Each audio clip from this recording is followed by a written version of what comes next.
Ukraine और रूस के बीच लगातार युद्ध के हालात गंभीर बनते जा रहे हैं। ऐसे में यूक्रेन में फंसे भारतीय बच्चों को वापस सुरक्षित इंडिया लाने के लिए लगातार भारत सरकार और राजस्थान सरकार कोशिश कर रही है।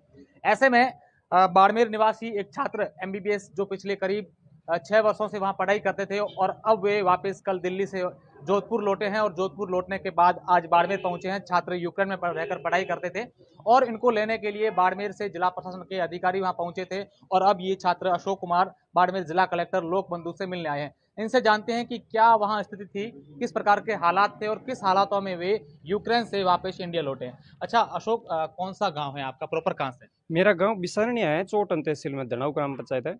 और जैसा कि आप हालात की बता रहे हो तो हालात अभी बहुत गंभीर हालात है वहाँ पे। और जैसा मैंने भी देखा है तो मैंने देखा उस टाइम में भी हालात गंभीर थे। जहाँ गिर रही बम कहाँ गिर रहे हैं किसी को पता नहीं था। और जो हो रही थी स्ट्राइक हो रही थी, हवाई वो स्ट्राइक हो रही थी, उसमें पहले गन वाला सिस्टम नहीं था। अभी उनको सिविलियंस को भी पूरे हथियार दे चुके हैं और आर्मी का कुछ वो नहीं, डिफरेंस नहीं रहा है कि आर्मी कौन है और सिविलियन कौन है। जिसको जो मर्जी है, जिससे दुश्मनी है, एक दूसरे को मार रहे हैं। जैसे कल वो बंदा मरा है तो अब ये हालत ये है कि ईस्टर्न साइड है जो यूक्रेन की, खार्किव हो गई, कीव हो गई, इस साइड में क्या है कि अभी बमबारी इतनी हो रही है और इतनी हालात खराब हो चुकी है। जो बंदे 5-6 हज़ार स्टूडेंट है वो बंकरों में नीचे है और उनके कॉल्स तो लग ही नहीं सकते क्योंकि नेटवर्क है नहीं। दूसरी बात, उनके फ़ोन बंद हो चुके हैं तो घर वाले भी उनको कॉल कर रहे हैं, नहीं लग रहे, घर वाले परेशान हो रहे हैं। वो वहाँ कहीं कहीं कॉल कर रहे हैं लेकिन वो मिस है बंदे। अगर उनको कहीं इवेक्यूट या वहाँ से रेस्क्यू करके नहीं निकाला तो खाना तो वैसे है नहीं वहाँ पे खाने के लिए। जैसे वो बंदा कल गया था, जो कल खाने के लिए गया बाहर और मरा गया। कौन? भारत का एक छात्र नवीन नाम का, वो जो कल जो मरा, वो बंदा खाना लेने के लिए बाहर गया था कि मरा नहीं अंदर, बाहर जाते वो फायरिंग में गया। तो इसी तरह बच्चे अब क्या सोच रहे हैं कि अगर बाहर जाएंगे तो मरेंगे, इससे अच्छा अंदर बैठे रहें। वो बच्चे जब तक रेस्क्यू नहीं कर पाएंगे तब तक बच्चे वहां से निकलना नहीं। अच्छा अशोक, आप कौन सी यूक्रेन जो है वहाँ की कौन सी सिटी में रहते थे और कब से रहते थे? मेरे को वहाँ पे 6 साल हो गए, 2016 में गया था वहाँ पे। और मैं जो रहता था वो उज़ग्रोद नाम की सिटी है, वेस्टर्न साइड है, हंगरी बॉर्डर से 25 किलोमीटर दूर है। अच्छा, जब ये युद्ध के हालात वहाँ बन रहे सबसे पहले आपको कब मालूम चला था कि यहाँ रूस और यूक्रेन के बीच में ऐसे हालात बनने वाले हैं? ये पहले काफ़ी टाइम से, 1-2 महीने पहले से ही ऐसा आ रहा था, लेकिन जो यूनिवर्सिटीज़ है उन्होंने और बाकी भारतीय जो एम्बेसी है कीव में, उन्होंने कोई इस मामले को सीरियस नहीं लिया था कि क्या होना है, ज़्यादा कुछ नहीं होना, आपस में हम ले लेंगे सब कुछ है। लेकिन जब इन्होंने वार्निंग दी थी कि 16 तारीख को, 16 फेब को, कि यहाँ अटैक होने वाला है, वो भी नहीं हुआ था। लेकिन जब 21 फेब को, 21 फरवरी को जब वो फर्स्ट अटैक हुआ, तब जाके इनकी आंखें खुली कि हाँ कुछ हो भी सकता है। 21 तारीख को पहला अटैक हुआ था वहाँ पे। फिर क्या हालात बने वहाँ, क्या देखा आप लोगों ने? जैसा कि हमने देखा कि वहाँ पे पहली बात तो जो सायरन बज रहे थे पूरे टाइम, सायरन बज रहे हैं, हेलीकॉप्टर आ रहे हैं, फाइटर जेट आ रहे हैं, चल रहा है, लोग आपस में घबराए हुए हैं, इधर उधर भाग रहे हैं। कई लोग तो जैसे हमने पहले क्या किया, 21 फेब को फर्स्ट अटैक हुआ था, हमने पहले यही तैयारी की कि हम जैसे तैसे खाना तैयार करें कि हम अगर इन केस अगर इंडियन गवर्नमेंट कुछ कर पाए तब तक हम जिंदा रहने के लिए कुछ तो खाना तैयार करें। हमने 15-20 दिन का खाना तैयार किया एक साथ, और इतना पानी ला के रखा अंदर और इतने पैसे ला के रखे ताकि हम बॉर्डर तक पहुंच सके। तो हालात बहुत खराब है। और अच्छा, कितने छात्र वहाँ फंसे हुए इंडिया के अभी, जो आपकी जान पहचान? अभी ऐसा सुनने में आ रहा है कि सब जो बता रहे हैं, स्टूडेंट बता रहे हैं, आपस में ही गिन के बता रहे हैं कि 5 से 6 हज़ार स्टूडेंट अभी भी बंकरों में। टोटल 7 हज़ार स्टूडेंट अंदर है यूक्रेन के और 2-3 हज़ार स्टूडेंट बॉर्डर्स पे, हर 3-4 बॉर्डर है उन पे 2-3 हज़ार स्टूडेंट बॉर्डर्स पे खड़े हैं अभी तक, जो निकल नहीं पा रहे। अच्छा, आप वहाँ से कब निकले थे और आपने किस प्रकार की एक वीडियो भी आपने जारी किया था और कब आपको लगा था कि अब मुझे इंडियन एम्बेसी से आपने कब सपोर्ट मांगा था, सहयोग मांगा? हमने 21 तारीख को फर्स्ट अटैक हुआ था।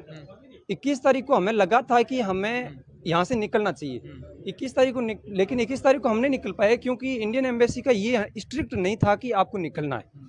इसीलिए हमने 21 तारीख को वेट किया, 22 तारीख को वेट किया, तो 22 तारीख शाम को और अटैक हुआ। तब हमें लगा कि यहाँ कुछ और कोई एक्शन होगा, तब तक तो मारे जाएंगे। इसीलिए हमने 25 तारीख को सुबह वहाँ से निकलने का सोच लिया और हम वहाँ से पैदल निकल लिए और फिर हमने टैक्सी लेके हंगरी बॉर्डर पहुँचे थे। और 26 तारीख को, हम 26 तारीख को हंगरी के अंदर पहुँच गए थे। आप अपने स्तर पर? अपने स्तर पर हमने अपने स्तर पे ही, क्योंकि वहाँ पे रेफ्यूजीज निकल रहे थे यूक्रेन से। 2 बार अटैक हुआ तो वहाँ पे जो रेफ्यूजीज थे उन्होंने भी सोच लिया कि यहाँ पे रहना सही नहीं है, तो उन्होंने एक रास्ता निकाला ट्रेन से। जो यूक्रेन और हंगरी के बीच चलती है। तो हमने देखा ये रेफ्यूजीज निकल रहे हैं तो अपने इंडियन को क्यों मना करें। हम 5 जनों ने ग्रुप बना के खाना वाना तैयार करके बॉर्डर पहुंचे और वहां से ट्रेन के द्वारा हम 26 तारीख को सुबह हंगरी पहुंच गए थे। वहां पहुंचने के बाद में हमने हंगरी की जो एम्बेसी है इंडिया की, उससे कांटेक्ट किया कि हम हंगरी के अंदर हैं, इंडियन स्टूडेंट है, वहां से बच के आए हैं, हमें मतलब यहाँ से आगे कहीं कोई शेल्टर प्रोवाइड करो या कुछ करो ताकि हम कहीं रह सकें यहाँ पे। वहाँ हंगरी में आपने कहा इंडियन एम्बेसी से संपर्क किया? हमने हंगरी में जो हंगरी का साइड का जो बॉर्डर है जाहोनी एक प्लेस है, वहाँ पे हमने इंडियन एम्बेसी को कांटेक्ट किया। वहाँ उन्होंने हमें इंडियन समझ के वीजा तो दे दिया, क्योंकि वहाँ की जो हंगरी की गवर्नमेंट है उन्होंने ऑलरेडी बोल रखा था कि अगर इंडियन पासपोर्ट होल्डर कोई आए तो उनको वीजा दे देना। उन्होंने वीजा दे दिया। उन्होंने बोला कि आप यहाँ कोई शेल्टर देखो। हमने एम्बेसी को कांटेक्ट किया। एम्बेसी ने हमें बोला कि आप बुदापेस्ट सिटी आ जाओ, सिटी के अंदर एक शेल्टर है, वहाँ आप रह लो। फिर हम वहाँ से बुदापेस्ट सिटी गए, वो हमने खुद का खर्चे से गए थे, वहाँ से ट्रेन ली और बुदापेस्ट सिटी गए। वहाँ पे शेल्टर था, शेल्टर में हम 4 दिन रहे। 4 दिन बाद में कल हमारी जो फ्लाइट बन गई थी और हमें दिल्ली लाया गया। फ्लाइट कैसे बनी थी? आपने मतलब इंडियन एम्बेसी की ओर से थी या अप्लाई किया था, किस प्रकार आपसे किसने संपर्क किया? फ्लाइट के लिए हंगेरियन इंडियन एम्बेसी है, जो हंगरी के अंदर जो इंडियन एम्बेसी, उन्होंने हमें गूगल फॉर्म भेजा था जिसके द्वारा सब स्टूडेंट को भेजा, जितने स्टूडेंट है, कि आप एक ऐसे लिस्ट बन जाए कितने स्टूडेंट यूक्रेन से आ रहे हैं, ताकि उसके द्वारा जितने जितने हंगरी के अंदर प्रवेश कर रहे हैं उस हिसाब से फ्लाइटें बनवा रहे हैं। तो पहले फ्लाइटें सिर्फ 2-3 आती थी पर डे, 2-3 फ्लाइट, लेकिन कल से जो फ्लाइटें हैं 5-6 फ्लाइट कर दी। तो अब जो स्टूडेंट आ रहे हैं अब वो बहुत ज़्यादा आ रहे हैं। पहले आ रहे थे बहुत कम आ रहे थे, 300-600 स्टूडेंट पर डे आ पाते थे, लेकिन अब है 4-5 फ्लाइट आ रही है। तो आप जहाँ रहते थे वहाँ पर भी कोई ब्लास्ट वगैरह, एयर स्ट्राइक वगैरह कोई देखे थे आप? हमारी जो सिटी है इस ग्रोथ, उसमें ब्लास्ट नहीं हुआ था। सायरन चल रही है, अभी भी चल रही है। आज लास्ट आई थिंक मेरी यूनिवर्सिटी से 100 स्टूडेंट अभी भी बचे हैं उसके अंदर, यूनिवर्सिटी के अंदर जहाँ आप थे? हाँ, जहाँ जिस यूनिवर्सिटी में था वहाँ 100 बच्चे इंडियन से अभी भी वहाँ हैं। वो आज शाम तक अगर निकल जाएंगे, ऐसा सुनने में आया है कि वहाँ से वो निकल रहे हैं, तो आज शाम तक वो वहाँ से निकल जाएंगे। लेकिन उसमें सायरन चल रही है, अभी भी सिटी में सायरन बज रही है। सिटी में ये है, हेलीकॉप्टर आ रहे हैं जा रहे हैं, ऊपर से जेट्स आ रहे हैं जा रहे हैं। लेकिन जो क्या है कि उस सिटी में अटैक नहीं होने का कारण है कि वो हंगरी बॉर्डर से टच है, और वो अगर वहाँ अटैक करे तो हंगरी का भी इफेक्ट हो सकता है, इसीलिए वहाँ अटैक नहीं कर रहे हो सिटी। अच्छा, दिल्ली कब पहुंचे थे? और भारत सरकार की ओर से सारा आपका ऐसा बताया जा रहा है खर्चा वहन किया था मिशन गंगा के तहत? मिशन गंगा के तहत भारत सरकार ने जो किया वो इंडियन जो एयरपोर्ट है दिल्ली तक, जो पूरा खर्चा मिशन गंगा के थ्रू इंडियन गवर्नमेंट ने किया। उसके बाद में मैं थैंकफुल हूँ कि इंडियन गवर्नमेंट से राजस्थान गवर्नमेंट ने सीधा एयरपोर्ट से ही हमें ले लिया था। हमें एयरपोर्ट से वहाँ राजस्थान भवन दिल्ली से ले जाया गया कि आप वहाँ थोड़ा रेस्ट करो, शांति लो, उसके बाद में कल आपको हम आपके डिस्ट्रिक्ट तक और उसके बाद आपके घर तक पहुँचा देंगे। तो राजस्थान गवर्नमेंट ये अच्छा कदम उठाया था, और बाकी इंडियन गवर्नमेंट भी अच्छा कर रही है कि वहाँ से दिल्ली तक लाके अपने अपने स्टेट को सौंप रही है। अच्छा, कितने परिवारजन है आपके लोग, जो है परिवारजन है, परिजन है, माता पिता, वो कितने चिंतित थे जब आप वहाँ यूक्रेन में फंसे हुए थे और उनको ऐसी खबर मिली थी कि इस प्रकार के हालात यूक्रेन में बन गए? एक्चुअली क्या है कि जैसे मैं यूक्रेन से निकल के, हम 5 बंदे फर्स्ट थे, तो पेरेंट्स को भी पता चल गया कि हम निकले हैं, क्योंकि हमने वहाँ से निकलने के बाद में जो इस रास्ते से हम निकले थे उस रास्ते का एक मैप बनाया और सारे स्टूडेंट्स को भेजा और सारे जितने भी ग्रुप्स थे उनमें भेजा। तो पेरेंट्स को पता चल गया कि हम निकले हैं वहाँ से। तो पेरेंट्स के हमारे पास स्पेशली फ़ोन आने लग गए कि उनको जैसे तैसे करके आप वहाँ हो और आप वहाँ की एम्बेसी से कांटेक्ट करके उनसे निकलवाओ। तो पेरेंट्स रो रहे थे। जैसे कल मेरे पास कॉल आया उसकी मम्मी का बच्चे का कि वो बच्चा हमारे से कांटेक्ट नहीं हो पा रहा है और 3-4 दिन हो गए हैं, कहाँ हैं क्या नहीं है, आप प्लीज़ वहाँ पे हो तो आप वहाँ की कुछ करो और बच्चे को कुछ कांटेक्ट भी कराओ।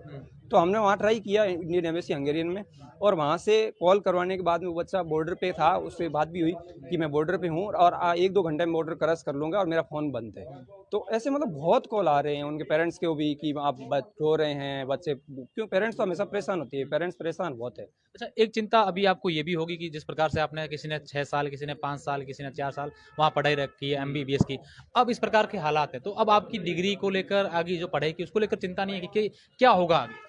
हमें बहुत ये चिंता है। अब हमें सबसे बड़ी चिंता है, ये हम बच तो आ गए, लेकिन बचने के बाद भी हमारे 6 साल और जितने पैसे खर्च हो गए उसको लेके, जैसे अब इंडियन गवर्नमेंट अगर कोई एक्शन ले सके, कुछ अच्छा हमारे लिए कर सके, जैसे अगर जैसे 6 साल हमने किया है तो 6 साल जितने किया है उसमें अगर एटलीस्ट 6 साल बाद जितने उन्होंने पढ़ाई कर ली उनकी साल खराब ना हो, इसके लिए अगर हमें यहाँ से अगर डिग्री प्रोवाइड करवाए या कुछ व्यवस्था करे तो इंडियन गवर्नमेंट से ये रिक्वेस्ट है हमारी। अभी आप जिला कलेक्टर से मिलने वाले, क्या बात होगी? कलेक्टर साहब से भी यही रिक्वेस्ट करेंगे कि आप जितना हो सके हम लोगों के लिए जो हैं वो बच्चे वापस हैं लाएं। उन बच्चों को वहाँ जितने फंसे हुए हैं उनको लाने के लिए कुछ ना कुछ सपोर्ट करवाएं, और जो लोग हम बच के आए हैं जो लास्ट ईयर के हैं जिनका है उनको आप प्लीज़ डिग्री का कुछ यहाँ किसी गवर्नमेंट से बात करके। अच्छा अशोक, मेरा अंतिम सवाल है कि जिस प्रकार से आप लोग पढ़े लिखे थे और सब लोग जानते थे, रास्ता था, सब सारा गूगल वगैरह था, ऐसे में जो लोग वहाँ पर एक उस प्रकार उनको कुछ जानकारी नहीं होगी, वो उनकी क्या हालात होती होगी?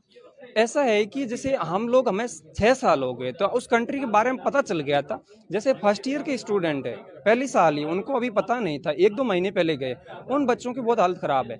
इन केस अगर उनको पता भी नहीं रास्ते का, और अगर वो बताएंगे किसी पूछेंगे तो वो पैसे लेते हैं पूछने के, क्योंकि अब वहाँ पे हालत खराब है, कोई किसी को कुछ नहीं बता रहा है। तो अब वहाँ बिजनेस भी स्टार्ट हो गया है, और उस बच्चों को कईयों के पास पैसे नहीं है तो वो कुछ पूछ भी नहीं सकते।